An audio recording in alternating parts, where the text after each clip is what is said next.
நம்மளோட கேர்ள் ஃப்ரெண்ட்கிட்டயோ இல்லை நம்ம சிஸ்டர்ஸ்கிட்டயோ நம்ம அடிக்கடி சொல்லுவோம், இந்த மாதிரி இந்த சோஷியல் மீடியாலாம் வீடியோஸ் ஃபோட்டோஸ்லாம் அப்லோடு பண்ணாத அப்படின்னு சொல்லிட்டு. ஆனால் நம்மள ஒரு மனுஷனா கூட அவங்க மதிக்கவே மாட்டாங்க.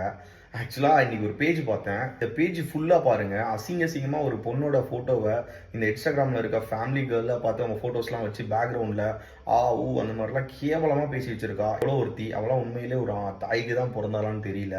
நாங்கள் ரிப்போர்ட் அடித்து ஒரு வாரம் ஆகுது, ஆனால் இன்னமும் அந்த ஐடி அப்படியே ஆக்டிவில் தான் இருக்குது.